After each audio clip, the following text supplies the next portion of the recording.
How's it going, everybody? We're back for another edition of All In, where I'll pick a band and I'll listen to the entire discography, give my thoughts on it. And the rules kind of go like this. The band in question must have 5 or more original studio albums. Cover albums can count. I generally don't talk about live or acoustic albums unless most of the songs on those albums are in that original form. So, as I said in the last video, yes, we are going 90s. So, I would say our first grunge artist of the whole series, we're going to feature Alice in Chains. That's right. So, I really can't pinpoint the first time I've ever heard them, but I would say it was when Man in the Box came out. It was played pretty heavily on the radio, and kind of unusual for them because this is like 1990 we're talking here, and hair bands are like still in full force even then. And this is like right before like Nirvana Nevermind and Pearl Jam 10 came out and just took the rock world by storm. So yeah, these guys, they have 6 albums total, spanning from their 1990 debut, Facelift, all the way to 2018 with Rainier Frog. And it's kind of weird how it all broke up. They had 3 full-length albums in the 90s. Then they weren't heard from for probably almost a decade. And then they had 3 full-length albums in, we're going to say, the 2010s, although one of them did come out in '09. And sadly, these guys went through like 2 deaths, sadly. But I mean, despite all that, they kept going, you know? So, I mean, first we lose Lane Staley in '02. And then later on, what year was it? 2011, we lose Mike Starr. So, yeah, 2 members gone, but the remaining members kept the band going, and I believe they're still out there touring till this day. So, alright, I guess we're going to kick it off here with Facelift. So yeah, this is the first Alice in Chains CD I ever bought. I only have one other album on CD and the rest on download. But yeah, we start off with We Die Young, Man in the Box, which was their breakout hit, Sea of Sorrow, Bleed the Freak, I Can't Remember, Love Hate Love, It Ain't Like That, Sunshine, Put You Down, Confusion, I Know Something About You, and Real Thing. And great album, I love it. If you're wondering why I'm holding a CD like this, that's kind of how they have them listed. But yeah, like, real flashy cover art right here. Definitely grabs your attention. I kind of put music in the same theory as beer from back in the day. Like, it grabs your attention. But yeah, great album. Definitely recommend it. And so, we move on to 1992. That came out with an EP called Sap. And this one features the big hit Got Me Wrong. This is kind of a more mellow, I wouldn't say it's acoustic, but it kind of is. It has a lot of acoustics to it with some electric guitar, but it's a little more stripped down than what Facelift was. So we start off with the song Brother, Got Me Wrong, Right Turn, Am I Inside, and Love Song, which is a hidden track. And the song Right Turn, I feel like that should have been a hit. That one actually featured Chris Cornell of Soundgarden, which rest in peace with him also. So, yeah, a lot of losses here already. But anyhow, yeah, not a bad little EP. I figured I'd include it. So then we move on, still in 1992, to Dirt. And it's almost like, you know, Facelift was good. These guys really stepped it up with this one, I think. So, we have Them Bones, Damn That River, Rain Before I Die, Down in a Hole, Sick Man, Rooster, Junkhead, Dirt, Godsmack, not the band, the song, Hate to Feel, Angry Chair, and Wood. And definitely a lot of bangers on this one. Like Wood, Them Bones, Angry Chair, Rooster, Down in a Hole, all very popular. And this is, you're talking 92 here. This was right when grunge was really starting to take off. This is right about the year when hair bands kind of like fell to the wayside. But yeah, ultimate grunge album here. I would almost have to say it's my favorite grunge album of all time. So we move on to 1994, Jar of Flies, which is another EP. Seems like they did a lot of EPs in the 90s. So here we have Rotten Apple, Nutshell, I Stay Away, No Excuses, which I would say is the most popular song of that EP. Whale and Wasp, Don't Follow, which was pretty good, and Swing on This. And here again, like Sap, they kind of stripped back a little bit and went a little more mellow with it. But, not a bad compilation. So then, we move on to 1995's self-titled album, Alice in Chains. Has a cover with the three-legged dog in yellow. Kind of a weird cover. So, in the track listing here, we have Grind, which is a real popular song off of that. Brush Away, Sledge Factory, Heaven Beside You, which is another popular one. Head Creeps, again, another good one. Shame on You, or Shame in You. God Am. No, not the other word that takes the Lord's name in vain.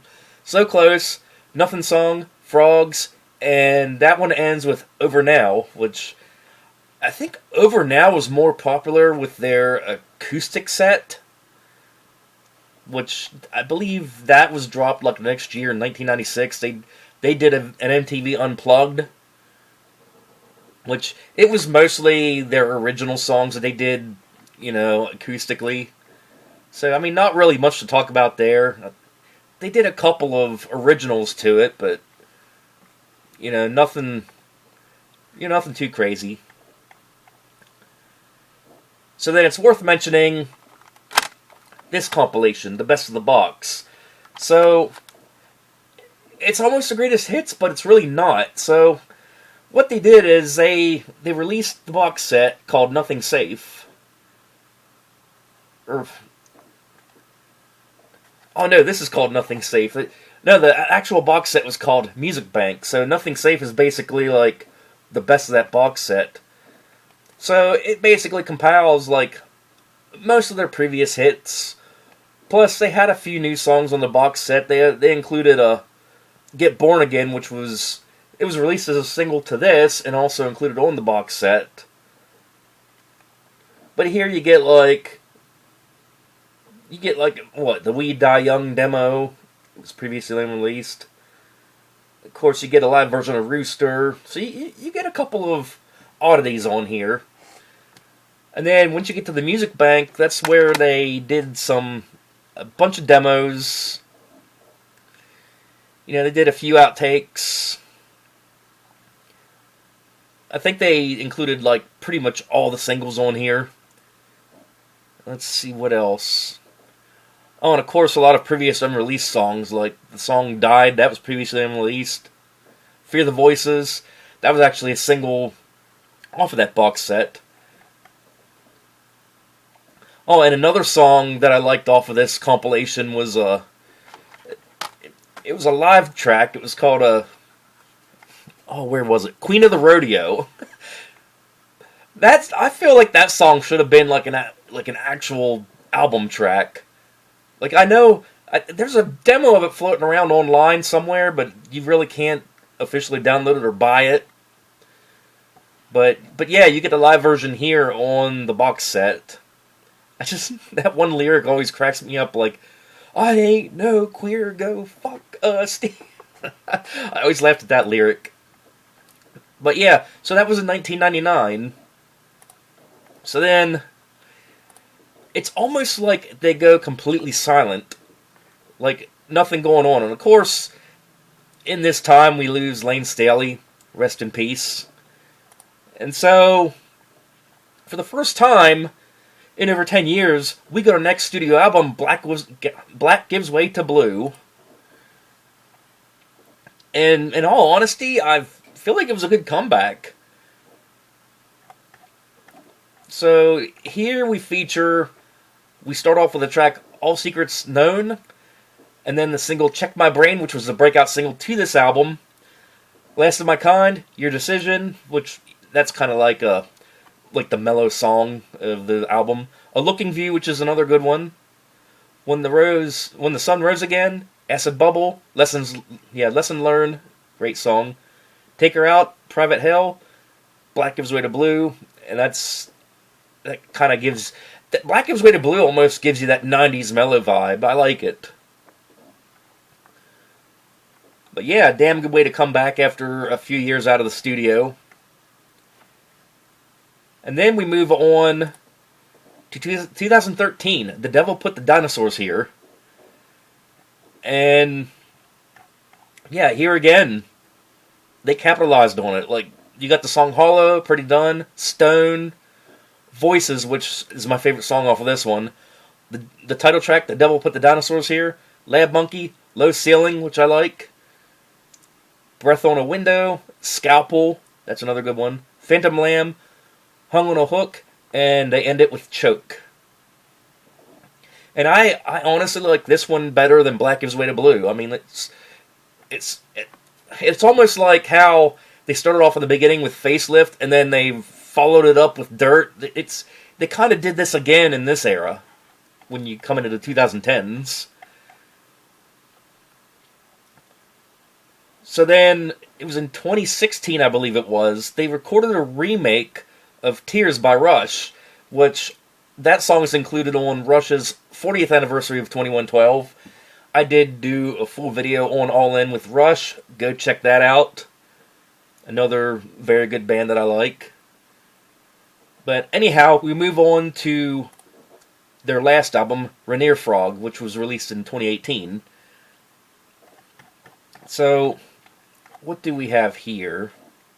We have The One You Know, Rainier Frog, Red Giant, Fly, Drone, Deaf Ears, Blind Eyes, Maybe, So Far Under, Never Fade, and All I Am.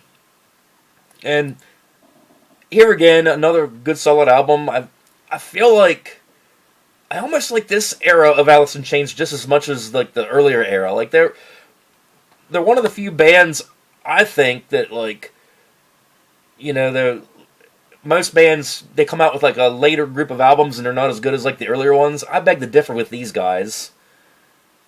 But despite having two deaths in the band, they just kept on. So yeah, I never did get to see them live or anything like that. Mainly just listened to them, you know, on the radio, and of course bought those couple albums. Yeah, to tell you how dated this is, I bought this at Kmart. Yeah, I'm that old. But anyhow, ranking the albums, I'm going to split this off into eras, so I'm going to say like 90s Alice in Chains. We didn't even have anything hardly in the 2000s, so then the next year I'm going to say 2010's Alice in Chains. So as far as the 90s go, definitely my least favorite would be their self-titled album. I mean, I'm not saying it's a bad album, but comparing to the first two, definitely my least favorite. But as far like my favorite in that era, hands down, Dirt. Facelift, it's a very respectable runner-up. So yeah, all good albums. But yeah, Dirt is like up here. Alright, so the later era of Alice in Chains, the 2010s. Probably my least favorite, Rainier Frog. And my favorite, The Devil Put the Dinosaurs Here. With Black Gives Way to Blue, very close runner-up. So almost the same thing as like the earlier era, as far as like the order goes and how I rank them. But all in all, very awesome. Love Alice in Chains. So I guess next video, we're going to the nu metal era. That's right, they're the most hated band in nu metal. See who it is next time.